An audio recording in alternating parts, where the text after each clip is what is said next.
नमस्कार, मैं हूं गिरिराज अग्रवाल। आप देख रहे हैं खासखबर.com। दोस्तों, आज हम आपके सामने हाजिर हैं अपना चुनावी चॉइस कार्यक्रम लेकर। आप जैसा कि जानते हैं कि राजस्थान के चुनाव आने वाले हैं और अब कुछ दिन ही चुनाव में बाकी रह गए हैं, आचार संहिता लगने वाली है। तो इस चुनावी चॉइस कार्यक्रम में हम राजस्थान की राजनीति को लेकर के बात करेंगे और समझने का प्रयास करेंगे कि राजस्थान की राजनीति किस दिशा में जा रही है, मतदाता क्या सोच रहा है, राजनीतिक दलों की क्या रणनीति बन रही है, इस चुनाव में कौन से बड़े चेहरे हैं जो सर्वाधिक प्रभावित करते हैं, वोटर को असर डालते हैं, और अहम मुद्दे क्या हैं जिनसे चुनाव प्रभावित होगा। हमारे साथ आज इस सारे विषय पर बात करने के लिए स्टूडियो में मौजूद हैं राजनीतिक विश्लेषक और वरिष्ठ पत्रकार डॉक्टर संजय शर्मा। आप संडे गार्जियन के स्थानीय संपादक भी रहे हैं और बीबीसी के लिए भी राजनीतिक विषयों, हेल्थ और विभिन्न विषयों पर लिखते रहे हैं। तो राजस्थान की राजनीति के बारे में आप बहुत करीब से जानते हैं, आपने बहुत रिपोर्टिंग की है और राजस्थान की राजनीति को बहुत करीब से देखा है। तो संजय जी, सबसे पहले आपका स्वागत है। नमस्कार हमारे स्टूडियो में। तो संजय जी, हम आपसे सबसे पहले ये जानना चाहेंगे कि जो राजस्थान की राजनीति का वर्तमान जो दृश्य है वो आप किस रूप में देख रहे हैं और क्या आपको नज़र आ रहा है। गिरिराज जी, राजस्थान की राजनीति बहुत ही दिलचस्प दौर से गुजर रही है और दिलचस्प इसलिए हो गई कि पिछले चुनावों में आमतौर पे ये होता था कि जो एंटी इनकम्बेंसी है वो काफ़ी ज़्यादा नज़र आती थी, खासतौर से राज्य स्तर पर। इस बार आप ये ज़रूर कह सकते हैं कि विधायक जो काम नहीं कर पाए या जिन विधायकों पे भ्रष्टाचार के आरोप हैं उनके खिलाफ लोकल एंटी इनकम्बेंसी हो सकती है, लेकिन राज्य स्तर पर सरकार की एंटी इनकम्बेंसी जैसी चीज़ नहीं दिखती। एक फैक्टर तो ये है। तो ये फैक्टर अपने आप में किस तरह से रोल प्ले करेगा ये आगे के चुनाव में हमें नज़र आएगा जब टिकट बंटवारा शुरू हो जाएगा। लेकिन आज की स्थिति में ये है कि कांग्रेस जो खासतौर से मुख्यमंत्री के लेवल पर एंटी इनकम्बेंसी चीज़ की बातें कम सुनने को आ रही हैं। हालांकि एक मत ये भी आता है कि जब रिपीट होता हुआ दिखता है कोई, तो अपनी पार्टी के लोग जो उन्हें रोकना चाहते हैं वो अपनी तरह से प्रयास करते हैं, क्योंकि राजनीति में तो जो दिखता है वो होता नहीं है, सब कुछ पर्दे के पीछे हो रहा होता है। एक सवाल ये उठता है। दूसरा सवाल ये उठता है कि जब एंटी इनकम्बेंसी इस लेवल पे नहीं है तो जो नीचे के लेवल की होगी उस फैक्टर को कंट्रोल करने के लिए किस पार्टी के पास कितने साधन हैं। दूसरी तरफ भारतीय जनता पार्टी भी एक अपने मुख्य चेहरे को सामने नहीं लाके उस सामूहिक चुनाव लड़ने की कोशिश कर रही है, जैसा कि पहले और पार्टीज़ ने भी किया है, खुद कांग्रेस ने किया है। चुनाव लड़ने की रणनीति, इंडिया जैसा गठबंधन वो भी अपना कोई चेहरा नहीं देख रहा। तो ये एक मुद्दा हो भी सकता है, नहीं हो सकता है। लेकिन क्योंकि यहाँ पे 2 बार पहले मुख्यमंत्री रह चुकी हैं वसुंधरा राजे जी, और उनका चेहरा नहीं दिखने की वजह से एक विश्लेषण ये किया जा रहा है कि इसका कितना प्रभाव होगा, ये भी सब देखने की ज़रूरत है। और फिर बहुत सारे बीजेपी में बड़े बड़े केंद्रीय मंत्री हैं और राज्य स्तर पे जैसे राजेंद्र सिंह शेखावत हैं, गजेंद्र सिंह शेखावत हैं और सतीश पूनिया जी हैं, इस तरह से, और सीपी जोशी हैं। इस तरह के बहुत सारे प्रभावशाली लोकल स्तर पर नेता बन रहे हैं जो राज्य स्तर पर काम कर रहे हैं, लेकिन अभी उनका दायरा अपनी डिस्ट्रिक्ट्स में ही ज़्यादा देखा जाता है। तो इतने सारे फैक्टर्स प्ले कर रहे हैं। हमें आगे धीरे धीरे ये किस तरह से आगे बढ़ते हैं इन पे हमें नज़र रखने की बहुत ज़रूरत होगी। तो संजय जी, जैसा कि आपने अभी कहा कि एंटी इनकम्बेंसी जो है सरकार के खिलाफ ग्राउंड पे अभी नज़र नहीं आ रही है, और लेकिन विधायकों के खिलाफ हो सकती है नाराज़गी लोगों की जो है। तो जैसा कि मुख्यमंत्री अशोक गहलोत जो दावा कर रहे हैं कि उनकी सरकार रिपीट हो रही है या सरकार बनने जा रही है, और उसके लिए वो अपनी बहुत सारी जो योजनाएं उन्होंने दी हैं उन योजनाओं को बड़ा कारण बता रहे हैं कि वो चेंज लाएंगी। तो इसको आप किस तरह से, किस रूप में देखते हैं? देखिए, एक तो आप ये कहें कि योजनाएं आई हैं, तो एक अगर जनता के पक्ष में कहें तो योजनाएं आना जनता के लिए अच्छी बात है। लेकिन होता क्या है कि कई बार योजनाएं, इस बार थोड़ा सा योजना का चरित्र अलग है। अशोक गहलोत सरकार ने पहले भी बहुत प्रभावशाली योजनाएं कम से कम घोषणा की। वो ज़मीन तक उतरने के लिए अपने एक इंटरव्यू में खुद मुख्यमंत्री जी ने ये माना है कि मुझे ऐसा लगता है कि जो मैंने अनाउंसमेंट किए थे वो ज़मीन पर नहीं उतरे, इसलिए लोगों ने मुझ में विश्वास नहीं दिखाया। ऐसा उन्होंने अपने इंटरव्यू में, मैंने एक इंटरव्यू में सुना है। तो एक बात तो उनकी कोशिश ये रही है कि जो घोषणाएं हैं ये आखिरी समय की बजाय लगातार चलते रहनी चाहिए। उनके 5 साल के ज़्यादातर कार्यक्रम में वो कोई ना कोई एक नज़रिया, एक घोषणा लेके आए। तो होता ये है कि अगर किसी घोषणा के लाभ लेने वाले लोग ये कहने लग जाएं कि हमने इसका एहसास किया कि इसका हमें फ़ायदा मिला, या उस पर प्रतिक्रिया, या कमियां भी होती हैं, तो क्या होता है कि कमियों को ढूंढ के सरकार को सुधारने का मौका होता है। जैसे कि आप उदाहरण के लीजिए चिरंजीवी, सबसे बड़ी जो देश में चर्चा है वो चिरंजीवी जो स्वास्थ्य योजना है उसकी है। तो चिरंजीवी उन्होंने पहले शुरू कर दी, फिर उसकी लिमिट बढ़ाई। हालांकि वो राज्य में पहले भी भामाशाह थी और उससे पहले खुद अशोक गहलोत ने फ्री दवाइयों की घोषणा की। तो अब राजस्थान के पास पिछले 10-15 साल का अनुभव है इस योजना को सिरे चढ़ाने के लिए। तो मुझे ऐसा लगता है कि चिरंजीवी की जो मिली जुली अगर हम प्रतिक्रिया भी देखें, जैसे हम लोगों से बात करते हैं, तो चिरंजीवी काफ़ी, पूरी तरह से कहना मुश्किल है कि प्रभावशाली, लेकिन चिरंजीवी लोगों में प्रभाव छोड़ रही है। निश्चित तौर पर लोगों को फ़ायदा मिल रहा है चिरंजीवी का। तो इससे जो उसके लाभार्थी होंगे, अब आपको ये भी देखना पड़ेगा कि हर लाभार्थी तो कांग्रेस को ही वोट नहीं दे देगा इसकी वजह से। कुछ लोग पहले से कमिटेड वोटर होते हैं, बीजेपी के होंगे, कुछ पहले से कांग्रेस के होंगे, कोई कम्युनिस्ट होंगे, कोई जातियों के नाम पे होंगे। तो उन छोटे छोटे वर्गों में थोड़ी थोड़ी सेंध मारने का एक तरीका, निकालने का एक तरीका होता है। इससे कम से कम चर्चा हर घर तक पहुंच सकती है। ऐसी और अलग अलग योजनाएं जो बहुत क्रांतिकारी देश भर में चर्चा का विषय बनी है, खासतौर से विद्वान लोगों में, और जो वैकल्पिक व्यवस्था की बात करते हैं, वो लोग ये मानते हैं कि ये काफ़ी क्रांतिकारी योजना है। अब वो तो खैर देर से शुरू हुई हैं, तो उनका प्रभाव के बारे में अभी नहीं पता। जैसे कि इंदिरा गांधी शहरी रोजगार योजना जिस तरह से है, वो अपने आप में एक उदाहरण है, क्योंकि देश में अभी तक मनरेगा था और मनरेगा पे बहुत चर्चा रही। मनरेगा के विषय में प्रधानमंत्री जी ने मनरेगा को एक बार स्वीकार नहीं किया, इस बात पे मजाक उड़ाया, लेकिन मनरेगा ने ही हमें इस दौर में बचाया जब कोविड आ गया। तो मनरेगा का महत्व तय हो गया और दुनिया भर इसको स्वीकार। अब जब ये जो इंदिरा गांधी योजना है, ये फिर से एक विषय है कि इसमें सचमुच में कितने प्रभावशाली रहते हैं। अगर ये शहरी योजना भी प्रभावशाली होती है तो भारत धीरे धीरे राजस्थान मॉडल को फॉलो करने की कोशिश करेगा। आपने अभी योजनाओं की बात की, तो आमतौर पर ये देखा गया है कि मुख्यमंत्री अशोक गहलोत जो हैं वो अपने कार्यकाल के आखिरी दौर में जो है लोक लुभावन योजनाओं की घोषणाएं करते हैं, और उन घोषणाओं का प्रभाव जनता पर कितना आ पाता है ये देखने की बात है। क्योंकि जो उनके पिछले 2 कार्यकाल हैं, हमने देखा कि उनकी योजनाएं, तमाम तरह की विकास योजनाएं देने के बावजूद वो वोट में कन्वर्ट नहीं हो पाई और वो दोबारा सरकार में रिपीट नहीं हो पाई। इस बार फिर वो सरकार में रिपीट होने का दावा कर रहे हैं, तो इसको आप कैसे देखते हैं कि क्या ये योजनाएं सरकार को रिपीट करवा पाएंगी? जी, जैसे आपने कहा, मैंने भी समझा था कि कुछ योजनाएं उन्होंने शुरू में शुरू कर दी और बाकी की योजनाएं बाद में की हैं।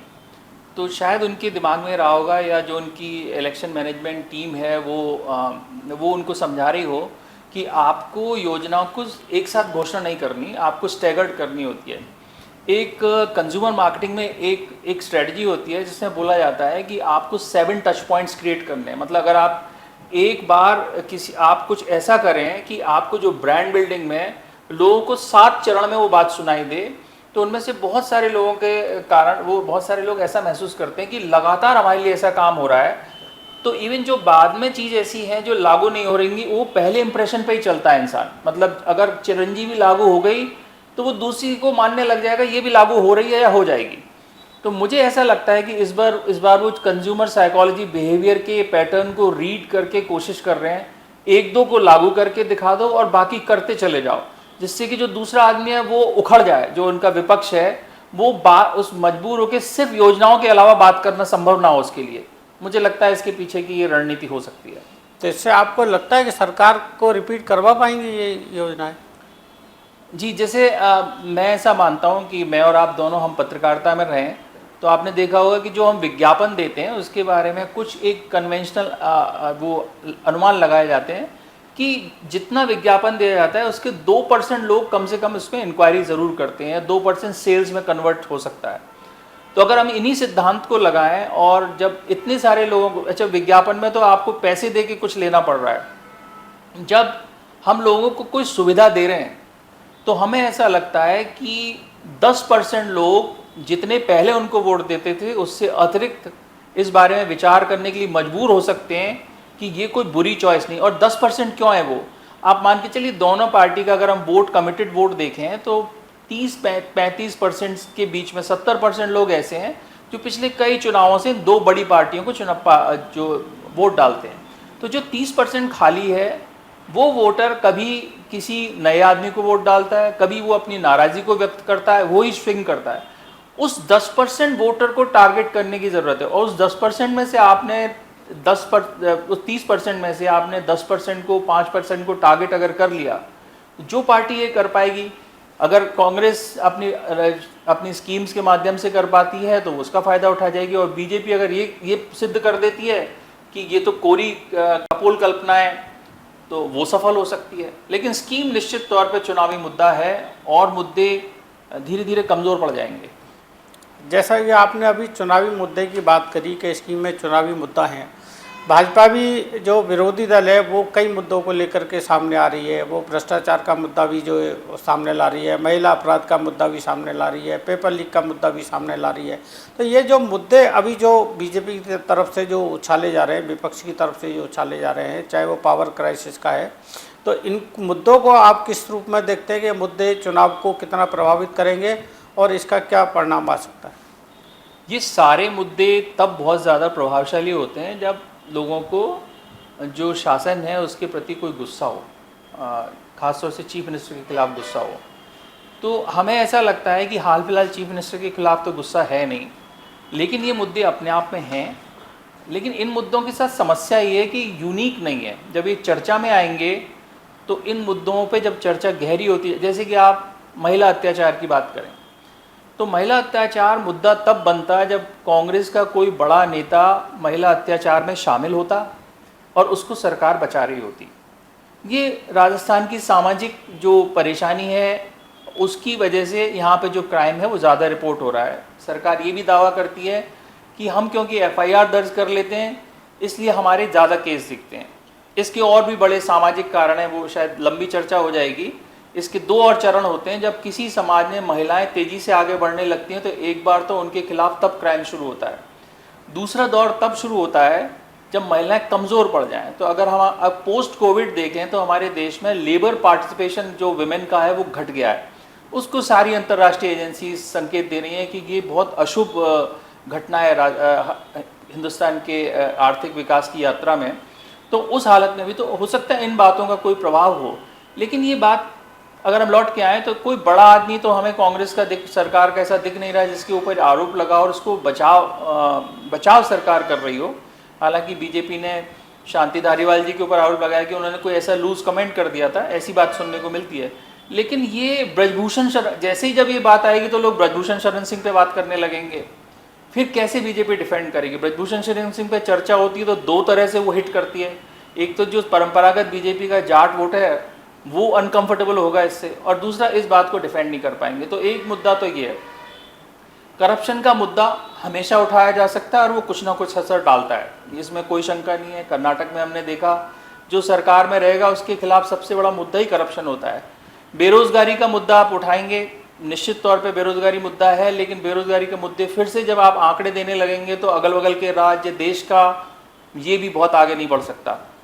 तो और जो मुद्दे हैं उनको जब चर्चा में लेके आएंगे, आप जैसे पेपर लीक की बात है, पूरे देश में पेपर लीक की समस्या है, यहाँ हुई। तो ये जब चर्चा, तो जो यूनिक फैक्टर होगा चर्चा के लिए वही टिकेगा, और वो यूनिक फैक्टर इस चुनाव में सिर्फ सरकार की इतनी व्यापक जो कल्याणकारी योजना है वही है। लोग अल्टीमेटली ये चुनाव में जो चर्चा आगे बढ़ाने की कोशिश करेंगे, खासतौर से कांग्रेस की कोशिश होगी वो होगी कि मोदी जी की कल्याणकारी योजनाएं वर्सेस गहलोत जी की कल्याणकारी योजनाएं। अगर ये होता है तो कल्याणकारी योजनाओं की तुलना करके देखेंगे तो गहलोत जी की कल्याणकारी योजनाएं ज़्यादा हैं और ज़्यादा व्यापक लेवल पे हैं। उस हालत में बीजेपी को काफ़ी मेहनत करनी पड़ेगी अपनी बात समझाने में।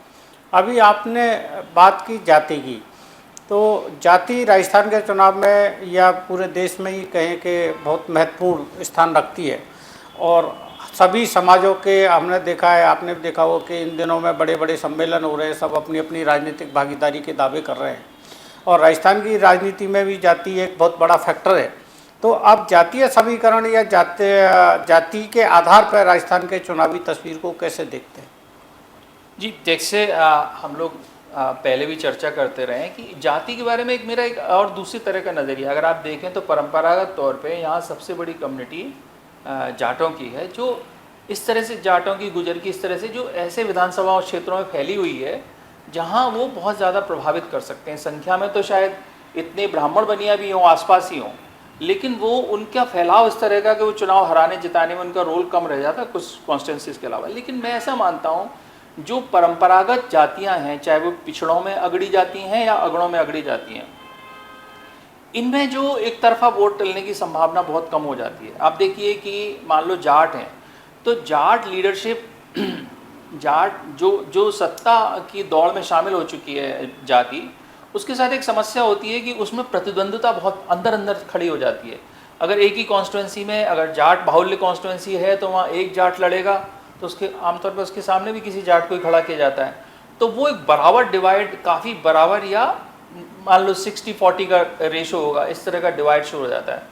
तो जाति को जिस तरह से हम मानते हैं पूरी तरह कभी दिया करती थी बड़े बड़े नेताओं के प्रभाव में, वो समय तो अब ख़त्म हो रहा है।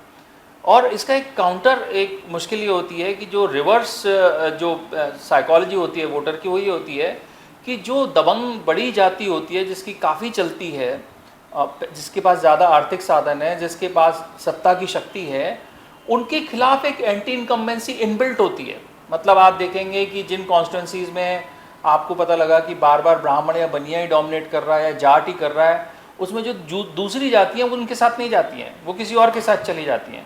तो ये इलेक्शन में जो हमारे स्थापित जो जिन सूत्रों से हम बात करते हैं उससे हटके बात है, इन फैक्टर्स को देखना होगा। मुझे लगता है इस बारे में फिर से चुनाव रणनीति में गहलोत साहब ने प्रयास किया है, वो उन्होंने छोटी छोटी जातियों की जो बोर्ड बनाए, इसको हम सोशल पॉलिटिकल मोबिलिटी कहते हैं, कि जो इस सशक्तिकरण की यात्रा में जो जातियां छूट जाती हैं उनको आगे लेके आके उनको मौका देना। उत्तर प्रदेश में यही काम योगी आदित्यनाथ कर रहे हैं।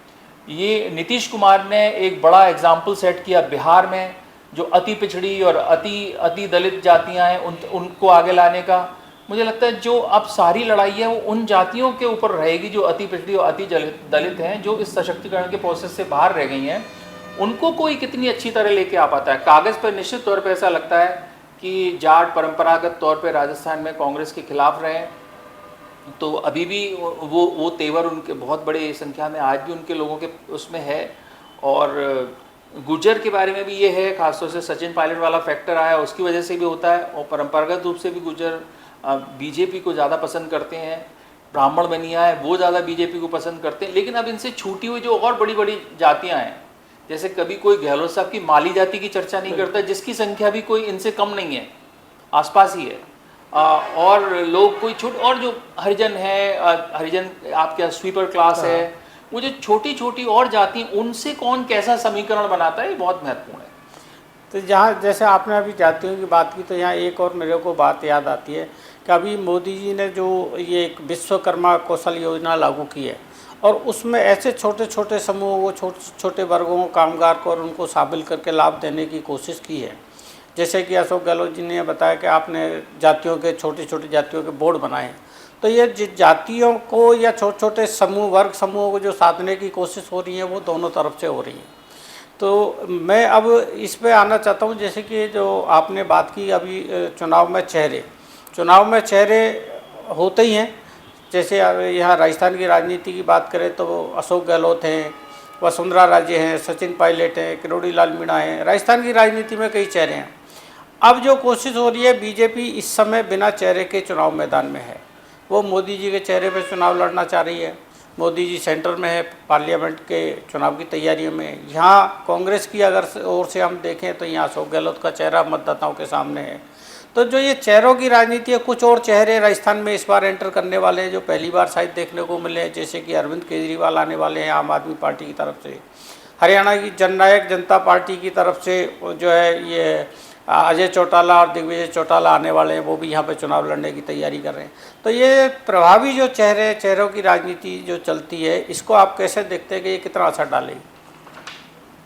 जी वैसे देखिए हमेशा से होता रहा, खासतौर से चौटाला के बारे में बात करें तो अजय चौटाला तो पहला चुनाव ही राजस्थान से जीते थे। जब उनकी आईएनएलडी थी उस हालत में जनता दल, उस जनता दल से वो जीते थे, तो पहला चुनाव ही यहाँ से जीते थे। और एक दो डिस्ट्रिक्ट्स में उन लोगों का पारिवारिक संबंध है, प्रभाव है, उनकी ज़मीन जायदादें, रिश्तेदारियाँ हैं, उन पे इसका असर पड़ता है। लेकिन ये छोटी पार्टी हैं, इनके साथ एक चुनौती होती है कि आमतौर पे या तो ये विरोध का प्रतिरूप हो किसी का, और अगर नहीं तो ये सत्ता की पार्टिसिपेशन देखते हैं। खासतौर से जो ऐसी जातियाँ जैसे जाट है, गुजर, ये बिना सत्ता के जो अपने आप को नहीं देख पाती। तो अगर उन्हें लगेगा कि कोई, जैसे कि मान लो संभव है कि इनका बीजेपी से कोई समझौता हो, बीजेपी भी चाहे कि उन्हें साथ में ले सकती है और उन्हें सत्ता के समीकरण में बैठाया जा सकता है, तो वहाँ उनको फ़ायदा मिल सकता है। लेकिन होता क्या है कि जो छोटी पार्टी होती हैं वो जब कमज़ोरी रीड करती हैं सीनियर पार्टी की, तो उनसे बहुत ज़्यादा डिमांड करती हैं, तो उनकी नेगोशिएशन काफ़ी मुश्किल हो जाती हैं और उसमें काफ़ी समय बिगड़ने लगता है। फिर आपने अगर अपनी सीट किसी को दे दी, तो जो आपने लोकल, क्योंकि बीजेपी का कार्यकर्ता तो हर बूथ पे है, पन्ना प्रमुख जैसी व्यवस्था है यहाँ पे, तो उन बीजेपी को तो बहुत बड़ी चुनौती, बीजेपी किसी को बाहर से लेके अपने अंदर लेके आए, कोऑप्ट करे, वो ज़्यादा मुश्किल काम है बजाय कांग्रेस के। कांग्रेस तो लेन देन वाली पार्टी रही है शुरू से, क्योंकि एक तो वो विचारधारा में इतनी उसका दायरा इतना पक्का नहीं है कांग्रेस के सोच का। लेकिन जो बीजेपी का दायरा है वो तो उनका बहुत एक पक्का दायरा है, उस दायरे में किसी को फिट होना होता है। तो उस हालत में बीजेपी के जो कार्यकर्ता हैं वो पन्ना प्रमुख लेवल से, कुछ लोग सत्ता वाले हैं और कुछ वाले आइडियोलॉजी वाले हैं, तो आइडियोलॉजी वाले लोगों को समझाना मुश्किल हो जाता है, इसलिए और भी मुश्किल हो जाता है काम। तो आपने जैसा भी विचारधारा की बात करी कि जो है विचारधारा बहुत इम्पोर्टेंट है और राजनीति में विचारधारा का काफ़ी महत्व रहा है, जैसे कि वोटरों में भी काफ़ी लोग विचारधारा के हिसाब से पार्टियों का चयन करते हैं। तो इस बार के चुनाव में आप क्या देखते हैं कि विचारधारा वाले जो वोटर्स हैं या विचारधारा के जो बात है वो कितना असर चुनाव पर डालेगी और क्या इसके परिणाम आएंगे? देखिए, विचारधारा का प्रश्न निश्चित तौर पे बहुत ज़्यादा उठता है, लेकिन मेरी मान्यता फिर से विचारधारा के बारे में है कि विचारधारा का जो, पहली बात तो जिस विचारधारा की जो भी पार्टी बात करती है वो खुद ही पार्टी उसको 100% पूरा नहीं कर रही होती है, और लोग समझ जाते हैं, बहुत बड़ा वर्ग ये समझता है कि जो पार्टी जो दावा कर रही है वो खुद ही वैसा व्यवहार नहीं करती। तो एक तो है, लेकिन विचारधारा, अब आप जैसे हम लोग अपने परिवारों में ही देखते हैं, पहले ऐसा हुआ करता था कि किसी बुजुर्ग ने हमें बोल दिया वो किसी विचारधारा से, तो सारे लोग उस तरफ वोट डाल देते थे। आज अगर एक परिवार में 3 पीढ़ी साथ रहती हैं तो ये बिल्कुल पूरा संभावना है बच्चा कहीं वोट डाल देगा, दादाजी कहीं और वोट डाल देंगे, माता पिता कहीं और वोट डाल देंगे। तो अब समाज विचारधारा के नाम पे बहुत सारी चॉइसेस, जो आपने प्रोग्राम का नाम बहुत अच्छा रखा है, चुनावी चॉइस, तो वो अब इसको ऐसे देखता है कि मुझे साड़ी इस ब्रांड की लेनी है, इस ब्रांड की लेनी है, इस ब्रांड की लेनी है, क्योंकि विचारधारा अपने आप में हमारे भविष्य के प्रति पूरी तरह हमें आश्वस्त नहीं कर पा रही। निश्चित तौर पे एक सपना दिखाती हैं, तो वो ना कर पा रही हैं, ना उनमें इतनी मजबूती है, ना उनका प्रोग्राम इस तरह से क्लियर कट है कि हमें यही करके आपको ये दे देंगे। इसलिए विचारधारा निश्चित तौर पे है, लेकिन वो सीमित दायरे में है, वो पूरी तरह चुनाव को प्रभावित नहीं करेगी। तो जैसा कि आपने बताया कि विचारधारा धीरे धीरे सिमटती जा रही है और राजनीति में विचारधारा का असर या महत्व कम होता जा रहा है, तो इस चुनाव में अब मतदाता के सामने क्या चॉइस रहेगी जिसके आधार पर वो अपना मत देने का निर्णय करे और अच्छी सरकार उसको मिल सके? देखिए, चॉइस तो दोनों पार्टी अपने अपने राजनीतिक और शासन के दर्शन को सामने लेके आएंगी, और निश्चित तौर पे जो कांग्रेस है वो ये पेश करने की कोशिश कर रही है कि हम बहुत ज़्यादा गरीबों की वाली पार्टी हैं और हम एक एक आदमी तक मदद पहुंचा रहे हैं। बीजेपी भी दावा तो यही करती है, लेकिन उनके रिकॉर्ड पे कुछ और नज़र आता है। लेकिन ऐसा नहीं है, बीजेपी ने बहुत सारी कल्याणकारी योजनाएं जो शायद कभी पहले नहीं की होंगी, जैसे कि जो किसानों को जो ट्रांसफ़र है, मनी ट्रांसफ़र है, उस तरह की चीज़ें की हैं। आयुष्मान भारत है, लेकिन आयुष्मान भारत की चर्चा इसलिए संभव नहीं है कि यहाँ पे चिरंजीवी है, तो आप अगर ज़्यादा उसकी चर्चा करेंगे तो लोगों को चिरंजीवी पे ध्यान जाएगा। हाउसिंग के सेक्टर में उन लोगों ने जो गरीबों को घर देने के मामले में अच्छा काम किया है, शौचालय के मामले में बहुत ज़्यादा जागृति पैदा की है, सफाई के मामले में की है, ऐसा नहीं है कि दोनों दलों पे कहने के लिए पॉजिटिव चीज़ें नहीं है, दोनों दलों के पास कहने के लिए काफ़ी है, लेकिन और चर्चा घूम फिर के लोगों के दिमाग में यहीं आएगी। और दूसरे जो नीचे के स्तर पे जो एंटी इनकम्बेंसी, मेरे हिसाब से अकेली सत्ता के लिए नहीं, एंटी इनकम्बेंसी वो होती है कि पता लगा कि यहाँ पे ये एमएलए, ये जाति, ये लोग ज़्यादा प्रभावशाली हैं, तो उनके काउंटर खड़ा होता है। उस काउंटर करंट को कितनी कौन अपनी तरह से अकोमोडेट कर पाता है। जैसे कि अभी चुनाव का तरीका क्या होने लगा है कि आप चीफ मिनिस्टर या प्राइम मिनिस्टर को ब्रांड बना दो और नीचे समाज में जो भी लोग निकल के आ रहे हैं, जिनके पास अपनी कुछ वोट है, उनको कोऑप्ट कर लो, तो आप एक चुनावी जीतने वाला एक मॉडल क्रिएट कर सकते हैं। जैसा कि आपने बताया कि इस बार मतदाता के सामने काफ़ी चॉइस है। बीजेपी, कांग्रेस के अलावा और भी राजनीतिक दल जो है अपना चुनावी एजेंडा और कल्याणकारी योजना लेकर के आने वाले हैं, बहुत सारे वादे लेके आने वाले हैं। कुछ लोग गारंटियां लेकर के आने वाले हैं, अब वादे की बजाय गारंटियों में चीज़ें बदल रही हैं। तो मतदाता ये जो है उन गारंटियों के आधार पे या उनके आधार पे फैसला करेगा कि उसको उम्मीदवार कौन होगा और उसको वोट किसको देना है या कौन उसकी सपनों को पूरा कर पाएगा। आज की चर्चा में तो राजस्थान की राजनीति का क्या परिदृश्य बनना है, ये हमने संजय जी से समझा। संजय जी ने हमें बहुत सारी बारीकियां बताई कि मुद्दों का क्या महत्व है, चेहरों का क्या महत्व है, जातीय समीकरण क्या कह रहे हैं और मतदाता के पास चॉइस क्या है। तो ऐसी ही चर्चा लेके हम आते रहेंगे। आगे भी चुनावी चॉइस में और विशेषज्ञों के साथ हम चर्चा करेंगे, राजस्थान की राजनीति को समझने की कोशिश करेंगे, मतदाता के मूड को समझने का प्रयास करेंगे कि वो क्या चाहता है, किस दिशा में जा रहे हैं। तब तक आप देखते रहिए खासखबर.com। अधिक जानकारी के लिए अभी लॉग ऑन करें www.खासखबर.com और YouTube चैनल पर जाकर हमारा चैनल सब्सक्राइब करें खासखबर.com और प्ले स्टोर में जाकर हमारा ऐप खासखबर.com अभी डाउनलोड करें।